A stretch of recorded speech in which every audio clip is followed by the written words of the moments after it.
Fique em casa. É o que a Organização Mundial da Saúde recomenda para reduzir os impactos da pandemia do novo coronavírus no mundo todo. Evite aglomerações de pessoas, lave bem as mãos com água e sabão várias vezes ao longo do dia. Mas um país como o Brasil, em que mais de 30 milhões de pessoas não têm acesso à água encanada, quase 12 milhões de brasileiros vivem em casas com 3 ou mais moradores por cômodo, como manter um isolamento?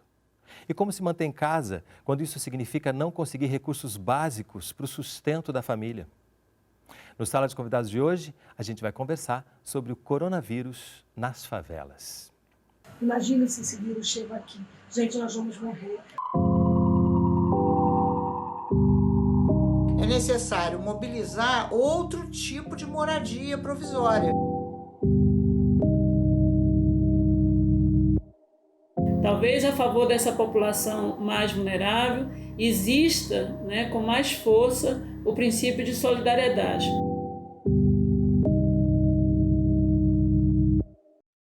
Comigo no estúdio para essa conversa, Valcler Rangel, médico sanitarista e chefe de gabinete da presidência da Fiocruz, Shirley Rosendo, da Rede de Desenvolvimento da Maré, e Daniel Sorans, pesquisador e professor da Escola Nacional de Saúde Pública Sérgio Aroca e diretor de pesquisa da Sociedade Brasileira de Medicina de Família e Comunidade.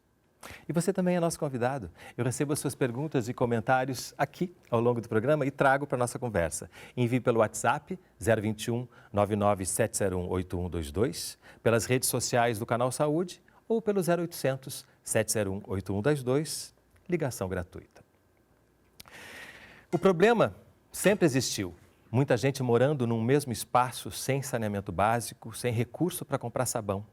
O coronavírus vem dizer que, com a falta de investimento para mudar essa realidade, o vírus pode se espalhar rapidamente. Ruas estreitas, casas construídas umas sobre as outras, alta concentração de pessoas por metro quadrado. Mais de 13 milhões de brasileiros vivem em favelas e comunidades carentes.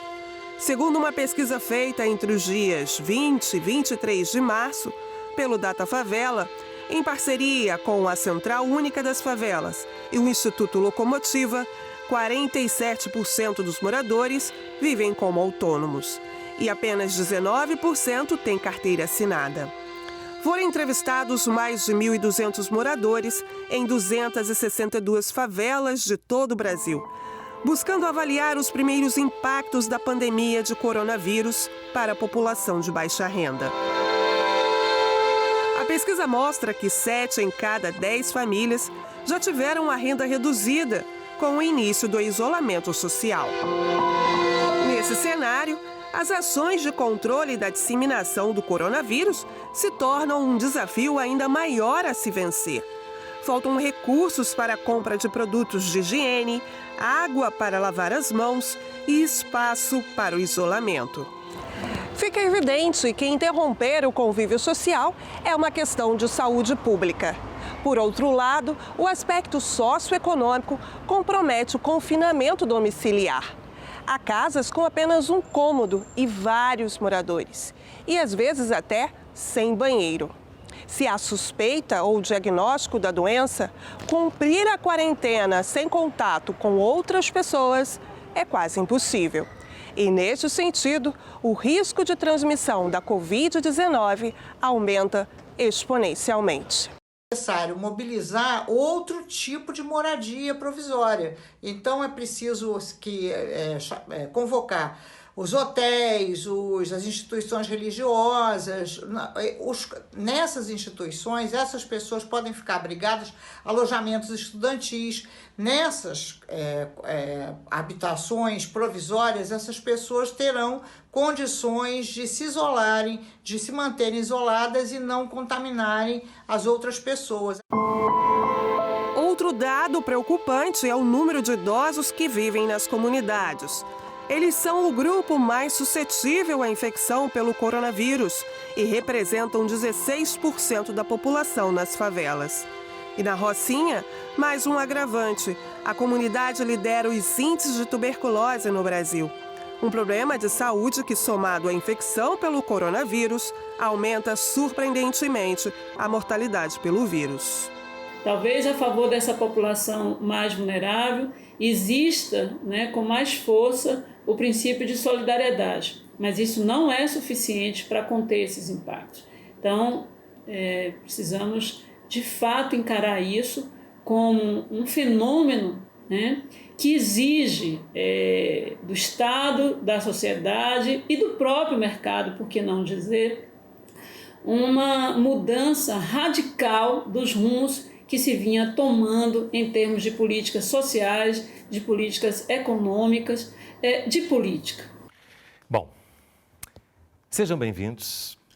Como tudo muda muito rápido numa pandemia, numa epidemia como essa, eu queria pedir para a gente começar fazendo uma primeira rodada para entender o momento que a gente está vivendo hoje. Em termos gerais, como é que a gente pode entender hoje, dia 26 de março, uma quinta-feira de 2020, um ano que provavelmente se tornará inesquecível para todos nós. Como é que a gente pode entender o momento da pandemia hoje no Brasil? O momento da pandemia hoje se coloca para o Brasil como um momento de grande desafio, né? Nós estamos acompanhando esse processo desde dezembro, do final de dezembro, quando eclodiu essa situação na China. Depois disso, algumas etapas de preparação que o Brasil passou a olhar, mas ainda com muitas dúvidas, né? Eu diria que não só o Brasil, mas todos os países olhando com muita dúvida, até o momento de decretação, podemos chamar assim, declaração pela OMS desta pandemia, né? Hoje, nós estamos vendo os números há pouco, nós já temos 2.500 casos, mais de 50 óbitos no Brasil e já podemos dizer que a situação está nacionalizada. Já temos situações no Rio Grande do Sul, na região norte, casos diagnosticados, muitos casos diagnosticados em São Paulo, a maior parte dos óbitos em São Paulo, podemos chamar de um grande epicentro, e que exige da gente, eu acho que o momento é de muito raciocínio rápido e decisões muito bem basadas cientificamente. Essa é a questão central que está colocada para o nosso momento hoje. Ou seja, e o Brasil, de uma certa forma, também... Eu queria completar. Eu acho que é super importante a gente, Valcler, se comparar com os outros países. Sim. Então, a China, como o Valcler colocou, teve os primeiros casos em dezembro. Em janeiro, um aumento abrupto de número de casos. Fevereiro, quase chegou no pico do número de casos. E março chegou no pico com muitos casos. Provavelmente, a gente está nessa posição que a China estava em janeiro. Então, a gente já sabe, e a gente já consegue fazer algumas prospecções, que em abril teremos um aumento de número de casos muito expressivo. Maio, talvez, a gente chegue no nosso pico. E junho, a gente comece a decrescer. Entretanto, a gente tem uma questão, que é o inverno brasileiro. Então, julho, agosto, setembro, normalmente são meses mais frios e mais propícios à gripe. Isso pode gerar um número de casos sustentável para a gente ao longo do ano todo, mas temos que se planejar porque sabemos que o nosso pico está aí. Nos próximos 2 meses chegaremos como a China chegou e como a Itália ou outros países chegaram. Então, todo o nosso planejamento tem que estar focado. Uma das características do Brasil é poder aprender com os países que passaram por isso antes, né? Eu acho que isso é fundamental. Essa vantagem de estar no hemisfério sul quando se trata de gripe, né? Os outros países começaram antes da gente e a gente ainda pode estudar ou pode continuar acompanhando, sabendo já, prospectando o que pode acontecer com o Brasil. E, Shirley, quando a gente pensa em favela, a gente pensa como o momento atual? Então, eu acho que o momento que a gente vive é muito triste e eu acho que dá um aperto enorme no coração você ver uma cena como essa, porque ao longo da história das favelas, elas construíram uma forma de viver que é muito diferente, às vezes, dos outros bairros da cidade. Então, a gente costuma dizer que quando não tem ninguém na rua e tem um silêncio, é porque tem algo muito grave acontecendo. Eu acho que a gente tem que fazer um exercício enquanto cidadão, enquanto sociedade, de entender que o problema bateu na porta. O problema do saneamento básico, da falta de água, da falta de condições de vida nas favelas, ele é histórico. Todo dia, provavelmente, a maioria de nós, ou de quem está vendo, e de pessoas que têm poder de decisão, passam por alguma favela. Só que a gente trata isso como uma foto, né? A gente, mais de uma década, quais são, de fato, as iniciativas públicas para a gente resolver o problema do saneamento básico? Só para a gente ter uma noção, por exemplo, a Maré tem 140 mil habitantes. A Maré surge na década de 40. Né? A última organização de moradia foi na década de 90. Vale dizer também que das 16 comunidades, 9 são fruto da intervenção do poder público. Ou seja, o poder público pensou aquelas habitações. Só que elas foram crescendo. Né, e cresce. Hoje, por exemplo, a gente tem quase 140 mil moradores. Isso eu estou falando do censo de 2010. Se eu pegar o censo agora, provavelmente esse número está muito maior. E a gente não teve nenhuma resposta de como que a gente, por exemplo, muda o saneamento básico, amplia o saneamento básico. A gente, por exemplo, em 2013, com a rodada de construção de novas escolas, que era a contrapartida das Olimpíadas, né, e da Copa do Mundo para as favelas, a gente teve um número, por exemplo, aumentou o número de escolas na Maré, né, teve um processo de reorganização dos postos de saúde. Mas o dinheiro que era para o saneamento básico, ele não saiu. Eu tenho uma cratera que estava sendo resolvida no meio, por exemplo, da Vila do Pinheiro. Tipo, um sol de 40 graus, você tem um esgoto ali. E, por exemplo, a gente tem uma SEDAI dentro da Maré. Então, infelizmente, a gente está, né, com um problema, vendo um problema muito de perto. E aí a pergunta é o que a gente faz. E quando você fala da Maré, você está falando de uma forma geral também da condição da grande parte das comunidades das favelas brasileiras, né? Que é muito parecida, né? Então... Eu acho, Renata, veja só, que nós tivemos uma reunião com epidemiologistas nesta segunda-feira, né? Aqui reunimos vários epidemiologistas da Fundação Oswaldo Cruz, geógrafos, ou seja, um grupo que está, inclusive, montando um observatório. Qual é a questão? Nós não teremos uma única epidemia no Brasil. Teremos várias dinâmicas de funcionamento dessa epidemia no Brasil. No Sul, no Sudeste, no Norte, no Nordeste, por vezes em cada estado. E dentro dos centros urbanos, nós também teremos dinâmicas diferentes. Teremos vulnerabilidades dentro de vulnerabilidades, como é o caso dos idosos que você falou. Os idosos não são os únicos atingidos. Nós, inclusive, precisamos ter cuidado de falar isso. Sim. Né?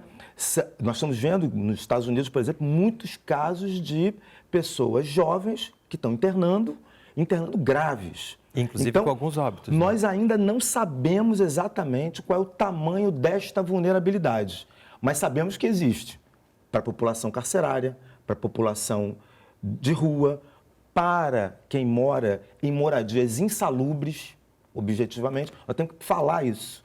Não são subnormais, como tecnicamente se chamam. São moradias insalubres, onde as pessoas que moram várias pessoas num só cômodo.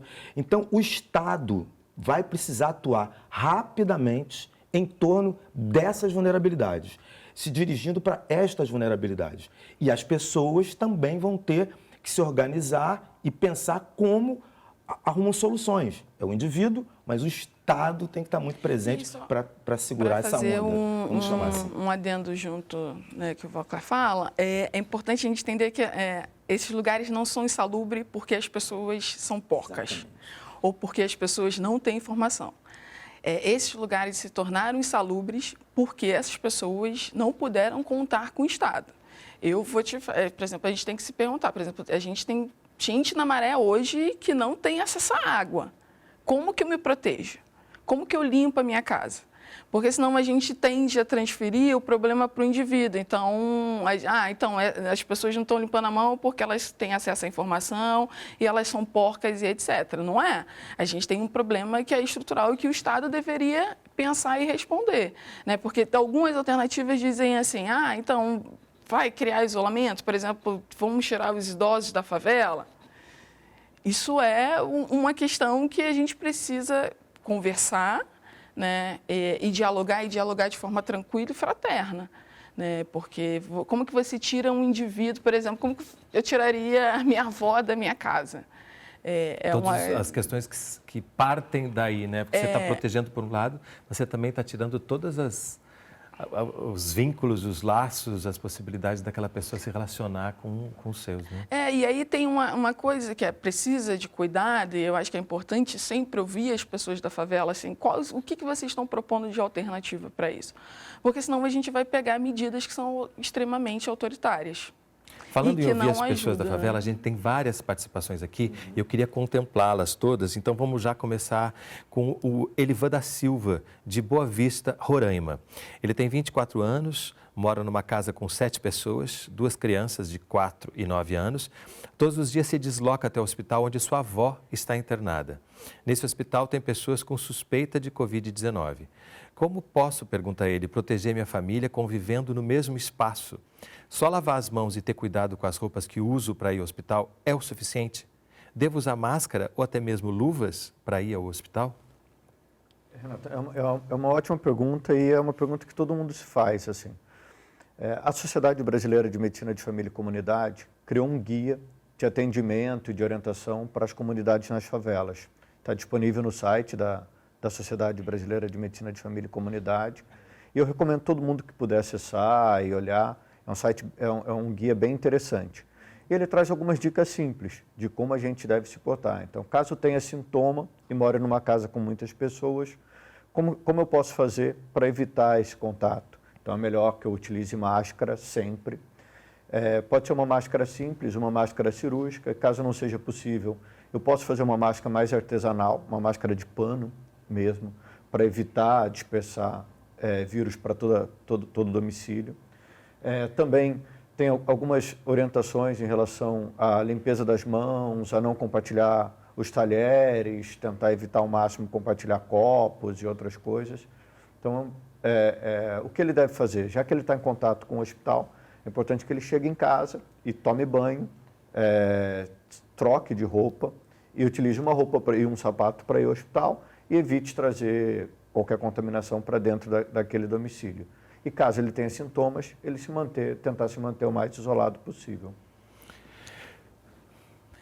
Aí eu vou fazer uma pergunta que acho que é a pergunta que todo mundo se faria. Por exemplo, eu não tenho um quintal em casa, como deixar o sapato? E aí, tipo, eu limpo o sapato antes de entrar? É melhor ele colocar um capacho na porta da casa dele.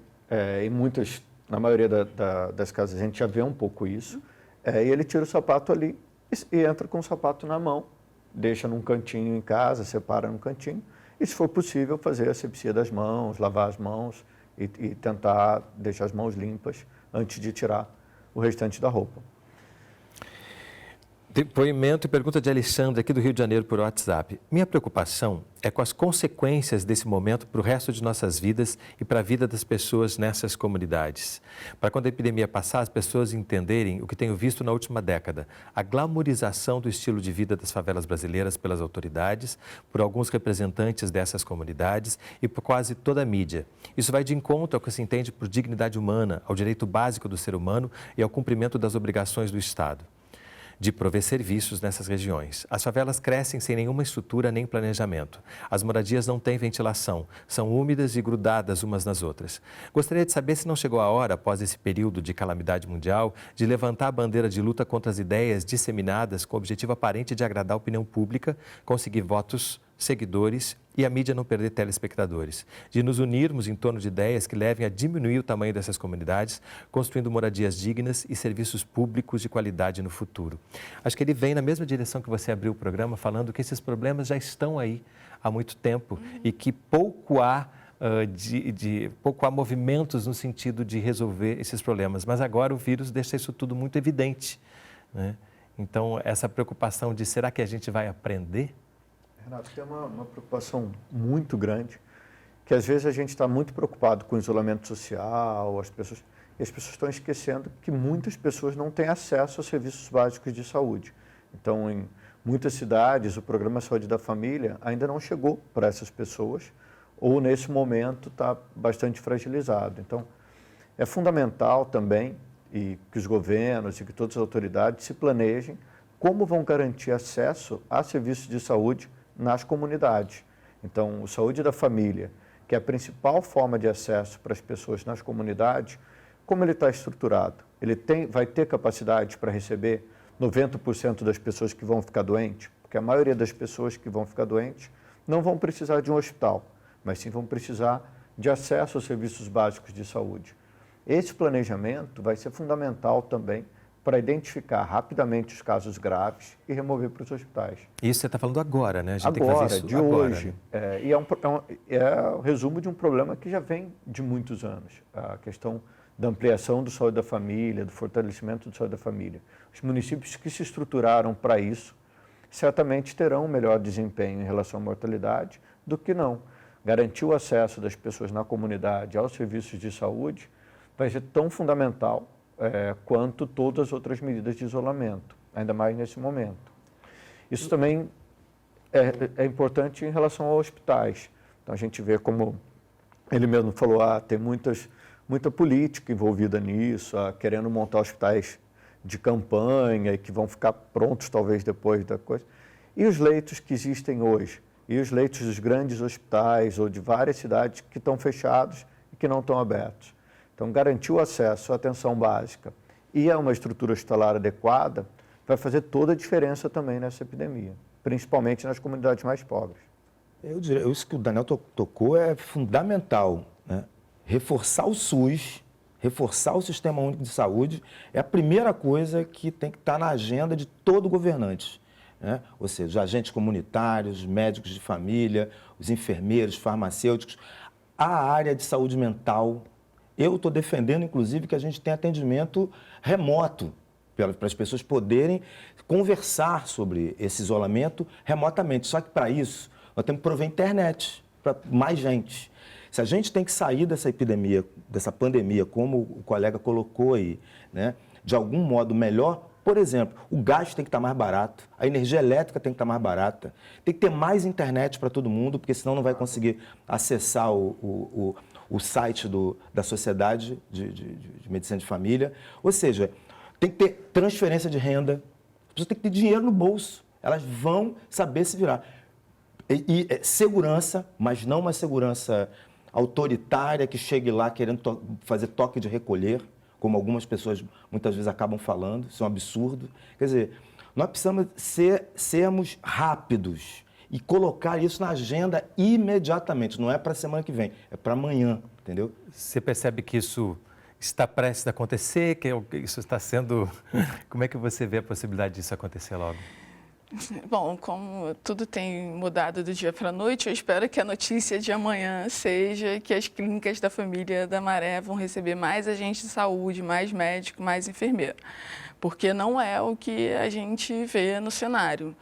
A gente vê as equipes fazendo um esforço enorme, né, para tentar atender a população, mas completamente reduzida, como o Daniel falou, a gente, por exemplo, teve uma série de cortes, né, ao longo, por exemplo, dos últimos meses. Há 2 meses atrás, a gente estava fazendo uma paralisação porque tinham cortado os agentes de saúde, né, os técnicos. Então, na verdade, não tem uma resposta enquanto a isso, né?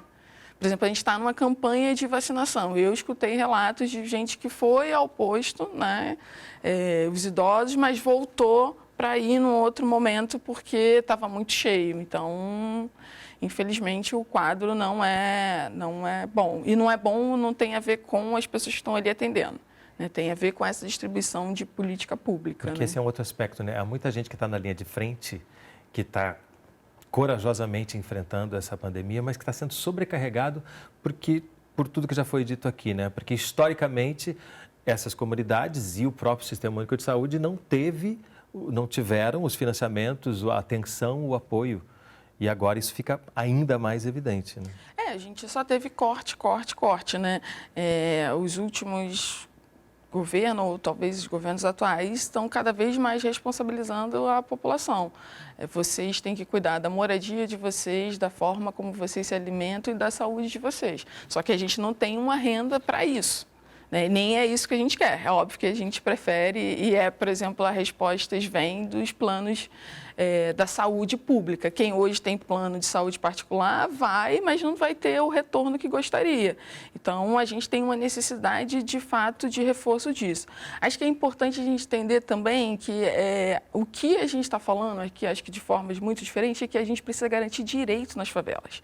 E o direito hoje fundamental é o direito ao acesso à saúde e à renda. Porque para ter isolamento social, as pessoas precisam ter o que comer. A gente deve ver que tem um monte de gente, por exemplo, vendendo no sinal ao longo da linha vermelha e da linha amarela. Essas pessoas não estão mais na rua. Como que elas estão sobrevivendo? Pelo que vocês estão levantando aqui, existem uma série de direitos que foram legados ao longo da história das comunidades. Existem medidas que, inclusive, reduziram as capacidades que já existiam de atendimento, que precisa ser solucionado agora. E, por outro lado, a gente precisa aprender com isso para, posteriormente à pandemia, fazer com que esses direitos sejam garantidos, independente de momentos críticos. Né? O Sistema Único de Saúde tem muita expertise em momentos como esse. O Brasil tem essa vantagem. Tem a vantagem de ter uma Fiocruz, tem a vantagem de ter um Instituto Butantan, tem um complexo produtivo. E também tem a vantagem de ter experiência acumulada em vigilância em saúde. Então, a gente já enfrentou no Sistema Único de Saúde a epidemia de H1N1, epidemia de dengue, epidemia de zika. Utilizar essa expertise agora é fundamental. Poucos países têm o que a gente tem aqui, que é um sistema organizado, que pode dar resposta rápida para as pessoas. Para isso, a gente precisa colocar foco e muita atenção em ampliar o acesso, que é o que todos estamos falando. É preciso um momento agora especial para garantir a ampliação de acesso, para que o Brasil todo, que todas as cidades ou todas as capitais cheguem a 70% ou 75% pelo menos de cobertura de saúde da família. Se a gente lembrar, a gente tem uma média nacional, mas algumas cidades têm muito pouco acesso. O Rio de Janeiro é um exemplo, saiu de 70% de cobertura e caiu para 42% de cobertura, acesso à saúde da família. Então, é um momento especial para que as nossas autoridades, que os governos possam se planejar como crescer esse sistema de saúde, para atender esse momento crítico, mas manter esse atendimento para um longo de tempo, para um tempo maior. Eu acho que a Fiocruz, o Ministério da Saúde, as secretarias estaduais, as secretarias municipais estão se planejando para isso. Eu acho que é uma expectativa de toda a população que a gente veja concretamente esse aumento de acesso agora. E eu espero muito que isso, de fato, venha a acontecer. A gente vai fazer um breve intervalo. No próximo bloco, a gente vai ver também como que as comunidades estão se organizando para dar respostas urgentes a um problema urgente como a nossa pandemia. Só te convidar a fazer um breve intervalo. Não sai daí. A gente volta já.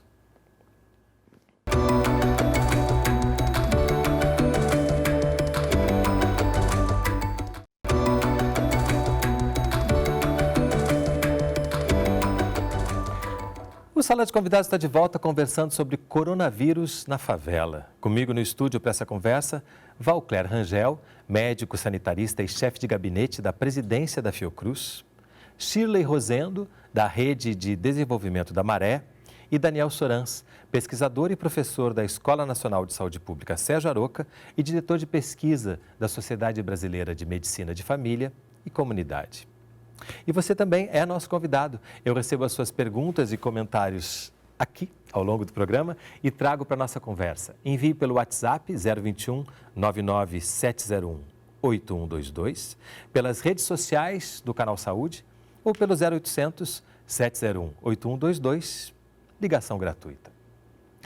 Nas comunidades, moradores já começaram a se organizar para conter a disseminação do coronavírus.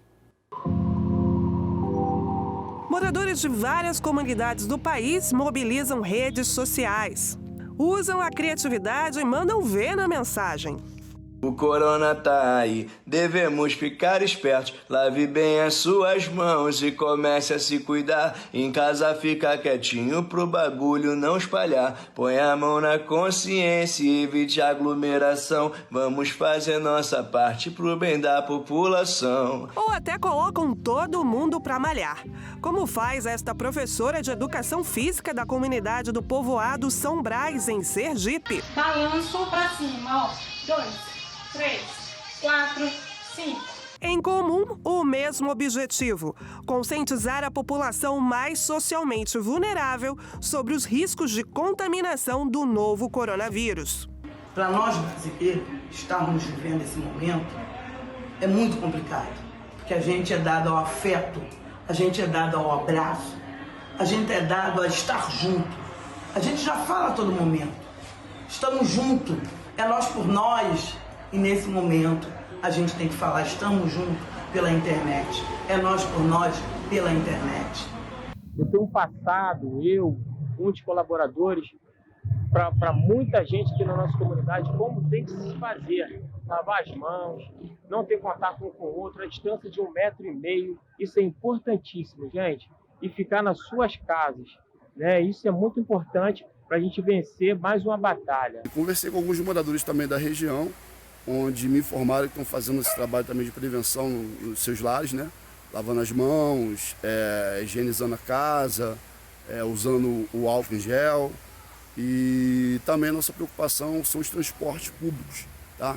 Que oferecem um grande risco aí de contaminação na nossa região. Agora, como é que nós vamos sair para comprar as coisas se a maioria dos nossos empregos são informais? Como é que nós vamos sair para poder fazer dinheiro se nós não podemos sair das nossas comunidades? Imagina se esse vírus chega aqui. Gente, nós vamos morrer. Lideranças comunitárias incentivam doações de alimentos e materiais de limpeza e higiene e formam pelo país uma rede de generosidade, que já tem trilha sonora. Artistas mobilizados pela CUFA, Central Única das Favelas, entram na campanha Favela contra o Vírus. Com a música, compartilham informações de combate ao novo coronavírus. E com a arte, mostram que o isolamento social é necessário. Estratégia para conter a transmissão da Covid-19 de uma maneira diferente de ficar junto. O mundo parou, Jesus Cristo, Alá, Oxalá, ó meu Deus, eu peço piedade. O mundo parou, o livro sagrado procura razão pra sair enfermidade. Poderosos e ignorantes vão pedir socorro. Imagina o povão lá no morro, passando mais fome e necessidade. De verdade, Dudu, o mundo parou, bem melhor prevenir do que remediar. Passo sério, é necessário se conscientizar. Lave as mãos com sabão, fuja da aglomeração. Cada um, cada qual, fortalecendo si próprio, fortalece geral. Enquanto não a saída, mano, a saída é você. Enquanto a voz é razão, a razão é o nosso viver. Vou aproveitar a matéria e já mandar também uma pergunta para você, Shirley, da Ana Cláudia, jornalista e repórter da revista Hades. Ao que parece, as favelas serão as maiores vítimas do coronavírus no Brasil. Qual o papel dos coletivos que já existem e estão se organizando no combate ao vírus diante da guerra de informações que vivemos hoje? E como eles vêm produzindo conhecimento de forma a contribuir com soluções para a comunidade? Eu acho que o papel dos coletivos e das instituições são muito importantes. Eu acho que, inclusive, a gente começou a dar resposta antes do governo dar, né? Sei lá, no início da semana a gente pensava como é que a gente disseminava as informações e o que era preciso para esse momento. Então, por exemplo, no caso da Maré, Alemão, Rocinha, você vê outros lugares, a galera fez uma vaquinha e colocou o carro de som na rua, que é muito mais para dizer assim, fique em casa, como que se você acaba se prevenindo, né? Lavar as mãos, etc. Tem faixa colocada em todos os lugares. E também já tem uma preocupação desses coletivos, dessas pessoas, que era assim, como que essas pessoas vão sobreviver? Então, em várias favelas, a gente tem feito uma campanha de arrecadação de alimentos e produtos de limpeza. A gente, na Redes, identificou que, na Maré, por exemplo, a gente vai precisar de 6 mil cestas básicas.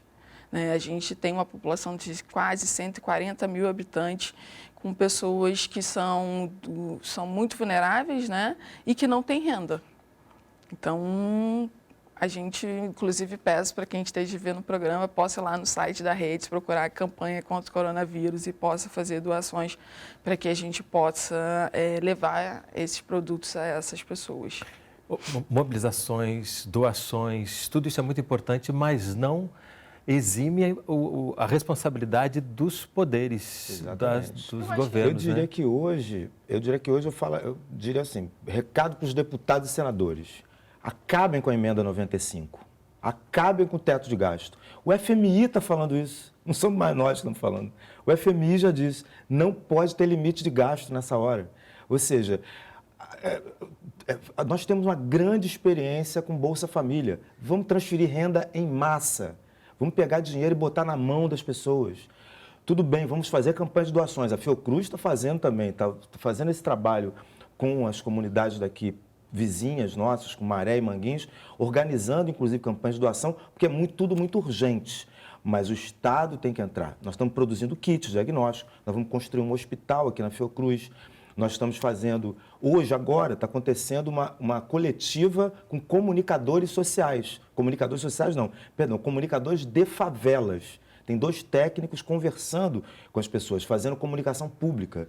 Isso é de fundamental importância, isso é uma ação de Estado. Isso não é um favor que a Fiocruz está fazendo. Você falou em comunicadores de favela, tem um tweet aqui do René Silva, enviado para a gente pelo WhatsApp. Alguns comerciantes não essenciais que estavam fechados em várias partes do Alemão voltaram a abrir nesta quarta-feira após declaração do presidente de que as pessoas podem voltar ao normal. Primeiro falar que eu sou fã do René Silva, lá da Voz da Comunidade, ele faz um papel incrível lá no Alemão. Mas eu acho que agora é o que o Valcler falou. Vale a gente também olhar da experiência de outros países e até alguns estados. Assistência social, programa de transferência de renda vão ser fundamental para garantir alimentação, kits de higiene, kits de limpeza, possibilidade das pessoas subsistirem. E é óbvio que esse afastamento social vai ter um limite, ele não pode se estender por muito tempo. Agora, essa questão de voltar a funcionar ou não, precisa sempre ter um equilíbrio. A gente tem um equilíbrio dos efeitos colaterais que isso pode gerar para o dia a dia das pessoas e o quanto que isso pode gerar aumento de transmissão, aumento de doença. Nessa fase inicial, é fundamental seguir as recomendações do Ministério da Saúde e manter o isolamento social, principalmente onde a gente tem um número de casos crescente. Isso é óbvio que vai mudando toda semana e é importante que todos os comunicadores, as pessoas que formam opinião e as redes sociais estejam oferecendo informações de qualidade, informações organizadas para toda a população. Eu só queria fazer uma adendo, assim, a gente precisa, é complicado dizer isso, mas é uma responsabilidade do presidente da República. Se hoje as pessoas que antes estavam fechadas resolveram abrir o comércio e elas morrerem, a responsabilidade é do presidente. Porque eu acho que todo mundo, de alguma maneira, espera que os chefes de Estado nos garantam um mínimo de segurança. Então, é muito complicado ele ir para a televisão, ou ele ou qualquer pessoa, e dizer, não, podem sair à rua, e não é isso que os especialistas vêm dizendo, não é isso, por exemplo, que o mundo lá fora vem dizendo. Então, ele vai precisar se responsabilizar por isso. E aí só uma outra coisa assim, em relação à economia, porque às vezes eu tenho a impressão, a gente não é economista, eu não sou economista de formação, a gente tem a impressão que quando a gente vai dar, as pessoas têm acesso ao Bolsa Família, recebem 200, 300, 400, 600 reais, que as pessoas colocam esse dinheiro numa poupança e vão guardando, e esse dinheiro não gira. Distribuir renda, inclusive, pode ser posso estar falando uma besteira enorme, mas é uma forma de fazer a economia girar. Como é que você faz, por exemplo, os comércios locais? As pessoas não vão pegar esse dinheiro e vão guardar na poupança, elas vão comprar comida, vão comprar produtos de higiene, vão se resguardar. Então, de uma ignorância enorme não distribuir renda. Nesse momento, assim, o que a gente está fazendo é o seguinte, a gente encontrou, assim, a gente não tem o que fazer, a gente sabe que as pessoas vão passar fome, estão passando fome. O que a gente fez, favela e coletivo, foi, a gente vai fazer uma campanha de doação. Mas isso vai se sustentar até quando? Por exemplo, eu tenho 6 mil pessoas na Maré que não têm acesso à renda. e que estão vivendo numa condição muito ruim. Eu estou falando da Maré, de 6 mil pessoas, imagina isso no Alemão, imagina isso na Rocinha. Então, não é melhor prover renda, né? Pensar numa maneira de que a renda chegue nessas pessoas e que isso a gente faça gerar a economia? Está na hora de se desgarrar. Como diz a minha avó, assim, quando a gente não sabe o que a gente faz, né? Como faz alguma coisa, a gente pergunta a alguém. E o que não falta no Brasil é especialista. Tanto na área de saúde, por exemplo, a gente está dentro de uma casa que tem uma experiência histórica de como se dá com pandemias. E a gente tem muitos economistas que sabem como a gente pode fazer isso. Né? Então, a gente tem, não sei se é perigoso dizer isso, mas a gente tem algumas respostas de como a gente pode minimizar essa situação. Só acho que a gente, de fato, tem que ser solidário. A gente tem um grupo de risco que são os idosos. É isso, a gente vai bancar a morte? A gente não, né? Até quando? A gente vai esperar a coisa chegar numa situação extrema e que a gente não tenha controle? Então, é isso, assim. Eu diria que tem algumas pessoas que estão indo para a televisão, alguns empresários, eu não sei se eles fazem parte do grupo de 1% mais ricos do Brasil, e que estão dizendo que pode morrer 7 mil idosos, que não tem problema. Eu acho que a gente vai fazer o seguinte, pega a tua grana, e o Congresso pode fazer isso, taxa essa grande fortuna e transforma isso num grande programa de distribuição e de distribuição de renda e de transferência direta de renda. Né? Botar dinheiro na mão das pessoas. Uma taxação simples. Ninguém vai deixar, e essas pessoas que estão indo para a televisão falar essas bobagens, ninguém vai deixar de viajar para Miami, apesar que agora não pode mais, né?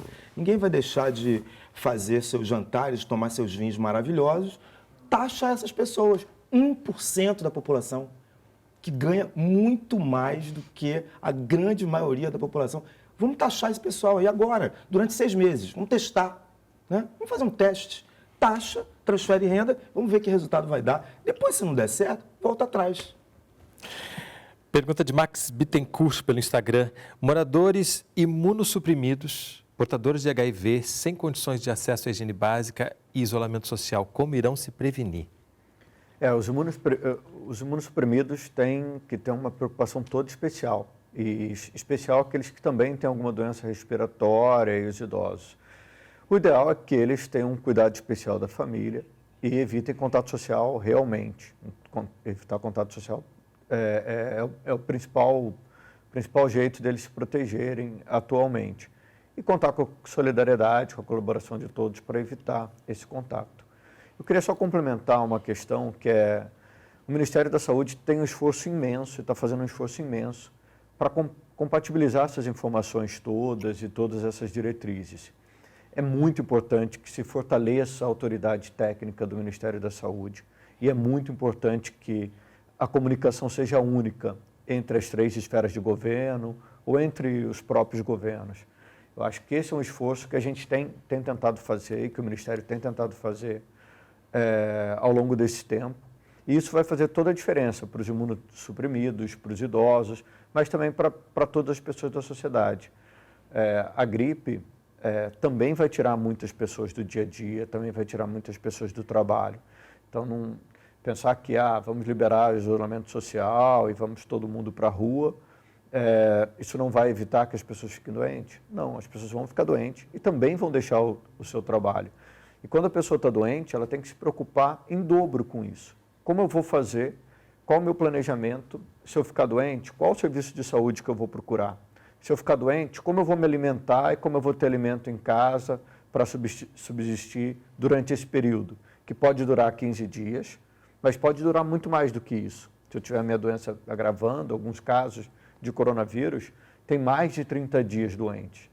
E às vezes no tubo, às vezes num CTI, num hospital. Então, pensar nesse programa de transferência de renda, nesse planejamento individual, é fundamental também para as pessoas.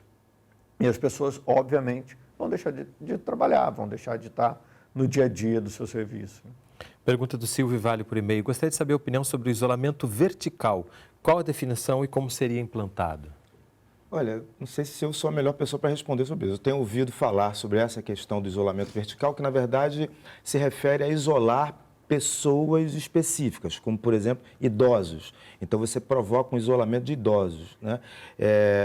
Algumas outras pessoas vulneráveis com doenças respiratórias. Então, você isola essas pessoas. Isola as pessoas que estão com sintomas respiratórios.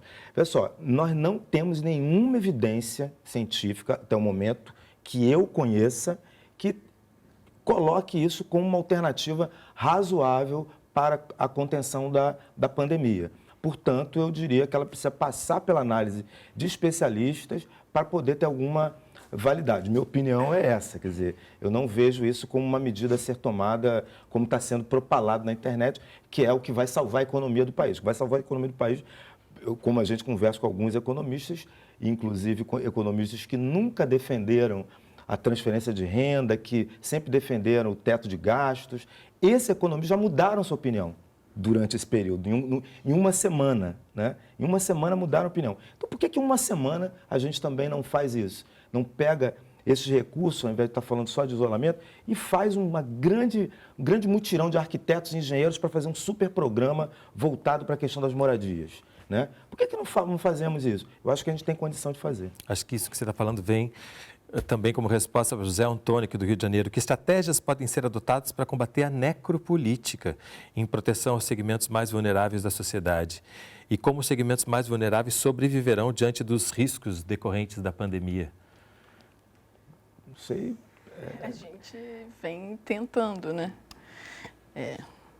Acho que a pergunta dele não difere do que a gente falou até agora, né? A gente tem falado que os coletivos, as organizações das favelas têm uma responsabilidade, assumiram isso, de comunicar, né? Estão se solidarizando, mas, de fato, a gente precisa que o Estado se posicione, distribua a renda e que ofereça, de fato, condições para que as pessoas que estão... E alguns estados da federação já tomaram atitudes concretas. Se você pegar São Paulo, por exemplo, já tem uma transferência de renda para os alunos que não estão podendo ir para a escola, para substituir a cesta básica. Então, o estado de São Paulo está transferindo R$200 para cada aluno da rede pública que não pode ir à escola. Eu acho que pensar em programas de transferência de renda para proteger a população é fundamental. Vários países do mundo fizeram isso. E não é tão difícil assim. Ontem, inclusive, exatamente ontem à noite, eu vi no jornal que os Estados Unidos anunciou a maior transferência de renda da história do país, 2 trilhões de dólares. Então, isso já denota também que é possível aprender com essa pandemia e tomar atitude agora. Agudas. Que precisam ser tomadas. Coisas que a gente já vem falando há muito tempo, mas que agora precisam ser feitas, né? Todos nós na nossa vida já passamos por isso. Quando a gente tem uma situação muito grave, a nossa criatividade e a nossa capacidade de resposta, às vezes se multiplica. Todos nós temos essa experiência. O Estado brasileiro está, de algum modo, eu acho que ainda tem chance de fazer isso, mas está se recusando a fazer esse mesmo movimento que cotidianamente nós fazemos. E buscando, muitas vezes, soluções mais fáceis. Vamos cortar salário dos servidores públicos. Eu acho isso, sinceramente, uma impensável, uma coisa, sinceramente, sem condição de avaliar, entendeu? Isso quando a gente sabe que a concentração de renda no Brasil é uma das maiores concentrações de renda do mundo, né? Então, a desigualdade é uma das maiores desigualdades do mundo. Isso se reflete nas favelas, isso se reflete numa comunidade que eu tive há pouco tempo no São João do Araguaia, que eu vi sem saneamento, lá no Pará, sem saneamento, as pessoas...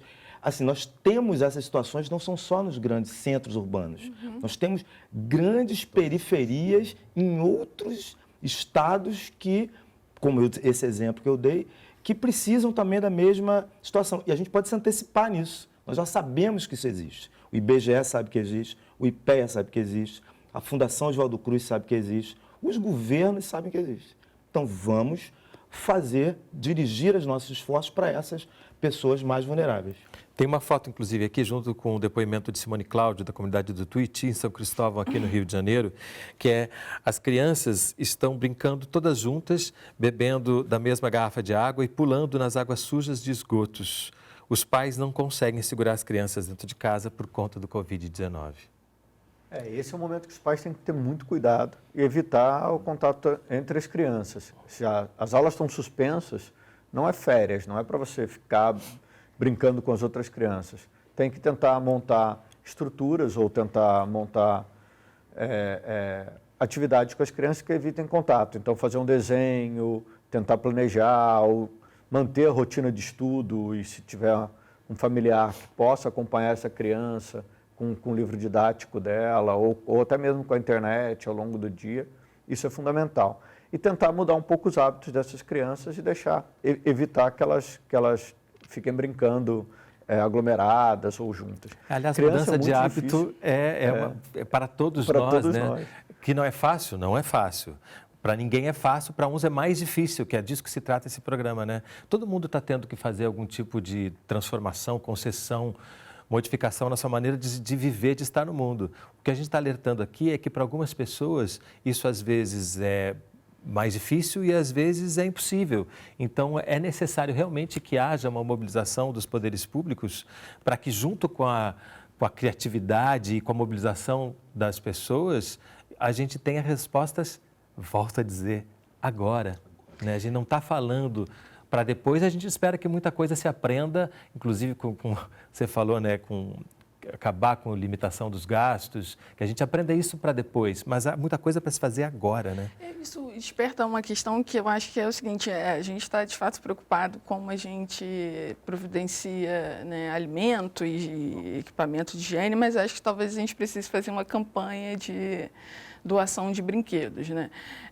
Porque ficar em casa sem internet, com a internet ruim, é entediante. Isso é uma coisa. A segunda coisa é que a gente precisa entender se as crianças estão na rua porque os pais, né, não conseguem, como ela disse, segurar, ou porque os pais estão trabalhando. Eu, por exemplo, tenho 2 sobrinhos e a minha cunhada não trabalha, então a gente consegue manter eles em casa. Mas, por exemplo, meu sobrinho está 1 semana e ele está entediado. Nunca, falou para mim assim, tia, vai voltar às aulas? Eu falei assim, então, meu amor, eu, sendo muito otimista, eu acho que no final de julho. Pô, as crianças não têm muita empatia pela escola, né? Ele pedir para voltar, então acho que também a gente tem que pensar um pouco nisso, né? Eu tenho falado muito, assim, com alguns amigos próximos, que a gente precisa ter cuidado, né, tato, para falar com as pessoas. Pô, como você mora numa casa que tem, sei lá, 3 cômodos, 1 cômodo, pô, milhões de pessoas, você está acostumado a ir na porta, né? Como que você evita isso? Porque também não dá para a gente ficar sendo policialesco nessas situações. E eu acho que talvez uma alternativa seja também chegar brinquedo para que as crianças possam se divertir em casa, porque tem uma coisa que é isso, assim, você tem um lápis de cor para pintar? Eu dei um para minha sobrinha 1 semana, quando eu fui, na segunda, na sexta, não tinha mais lápis de cor. Então, eu quero pegar um gancho que você falou, né, você usou a palavra policialesco. O Ryan, aqui do Rio de Janeiro, para o WhatsApp, pergunta: qual a recomendação para casos em que vizinhos não respeitam as orientações de prevenção? Como formalizar uma denúncia? Na comunidade onde eu moro, grande parte de pessoas permanecem nas ruas e sem os devidos cuidados. No último fim de semana houve uma festa e mais de 50 pessoas estiveram presentes. Liguei para 190, mas não obtive sucesso. É uma situação muito difícil, porque envolve a liberdade individual. E há hoje uma legislação específica publicada em relação a essa questão, mas o ideal e sempre a melhor maneira de fazer é tentar esclarecer e tentar informar. Então, se você puder evitar de transformar isso numa questão policial ou numa questão jurídica e transformar isso numa questão de orientação, de informação, é sempre melhor. Eu tenho visto, eu fui vacinar algumas pessoas em casa, e na vacinação, na própria vacinação, os vizinhos, as pessoas próximas já falaram: olha, doutor Daniel, a gente não está tentando evitar um pouco o contato, se cumprimenta de longe, mas a gente está trocando comidas,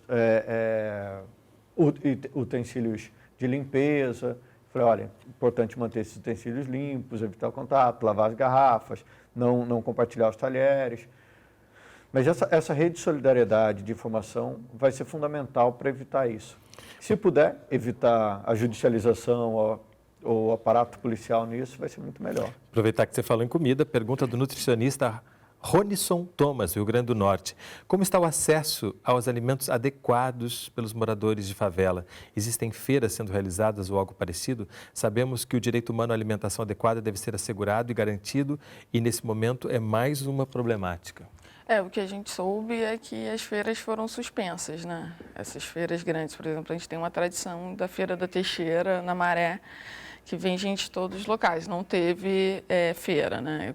Então, as feiras estão sendo aos poucos suspendidas para exatamente evitar essa aglomeração, né?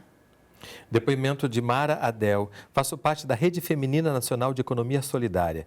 Minha iniciativa foi convocar todas as costureiras do Brasil para a confecção de máscara e darmos a todos que têm necessidade de irem às ruas para comprar algo e deixar as hospitalares para casos de risco. Passei a receita de como podem ser confeccionadas em rede social. Eu acho que eu queria fazer um comentário sobre isso, que isso é muito importante também. Nós tivemos reuniões, estamos tendo reuniões com, por exemplo, fizemos reuniões com a Federação de Indústrias do Rio de Janeiro. O que eles estão fazendo, que foi uma coisa interessante? Redirecionando determinadas linhas de produção, foi proposto, inclusive, as linhas de produção para roupas íntimas, que a gente tem um grande polo em Friburgo, para redirecionar para a produção de EPIs, por exemplo, de máscaras, né? Então, eu diria que esse tipo de coisa deve ser feito também, porque nós temos um problema. O ministro falou um dia, né, sobre o colapso. É possível que a gente tenha dinheiro, tenha tudo, mas tudo entra em colapso. Então, a gente vai precisar rever um pouco, inclusive pode ser que a gente não tenha condição de, com as indústrias já existentes de equipamentos de proteção individual, elas não deem conta. Então, é importante que a indústria reverta isso, faça uma mudança do seu modo de produção. Uma pergunta rapidinho para terminar. Renata Balalai, sou professora em uma comunidade. Com a pandemia, as visitas do Programa de Saúde da Família... as visitas do Programa de Saúde da Família estão acontecendo nas comunidades?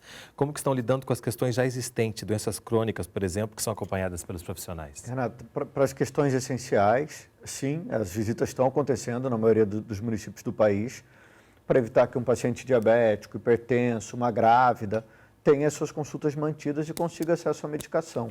O pré-natal não pode parar, a consulta de hipertensão, de medicamentos de saúde mental, isso não pode ser interrompido. Então, a maioria das equipes de saúde da família estão fazendo isso. E muitos municípios estão ampliando o acesso também na atenção primária para a população em geral. Então, o exemplo de Campo Grande ou da cidade de Mesquita, que montaram polos de atendimento para os pacientes de coronavírus para poder manter as suas atividades essenciais ou manter as atividades das equipes de saúde. É importante lembrar isso, né? As demandas do sistema de saúde não param, né? A gente acrescentou uma pandemia a um sistema que já vinha dando conta da população com muita dificuldade pelo subfinanciamento histórico. E a gente não pode gerar efeitos colaterais, a gente não pode gerar um dano colateral na economia, mas a gente também não pode gerar um dano colateral para pacientes que têm outras doenças, porque isso vai agravar os problemas deles. Se o programa de saúde da família interrompe as suas funções, muitas pessoas vão parar na emergência, vão competir com aquela vaga com o paciente com coronavírus. Então, é importante que a atenção primária continue funcionando e, obviamente, vai continuar funcionando para os pacientes que têm problemas essenciais. Uma coisa que é fundamental é a questão dos equipamentos de proteção individual nos profissionais de saúde. O profissional de saúde que estiver atendendo o paciente com coronavírus deve utilizar máscara, deve utilizar óculos, deve utilizar capote, seguindo as recomendações da Organização Mundial de Saúde. Então, porque em muitos países eles foram os primeiros a pegar a doença. Então, é importante que todo profissional de saúde, inclusive das equipes de saúde da família, se protejam. Isso não é fácil. Não é fácil para as prefeituras, não é fácil para os governos estaduais. Então, há uma grande campanha e é muito, muito bonito de ver, de doação de equipamentos de proteção individual para esses profissionais e também para os pacientes que vão precisar utilizar. Bom, como todo momento de crise, perigo e oportunidade, né? Oportunidade que a gente aprenda, oportunidade, mas, sobretudo, oportunidade para agir agora. Eu acho que muitas coisas foram levantadas aqui, o diagnóstico que é feito de algo que já se sabia, mas que agora se torna mais evidente. Então, que a gente tenha capacidade de agir agora para diminuir sofrimento, para salvar vidas e para fazer desse país um país mais solidário, menos desigual, como historicamente ele é. Obrigadíssimo pela presença de vocês, parabéns pelos trabalhos. E obrigado a você que acompanhou o programa de hoje. Se quiser rever ou compartilhar esse programa, ele fica disponível no site do Canal Saúde. E eu espero você na nossa próxima conversa. Até lá!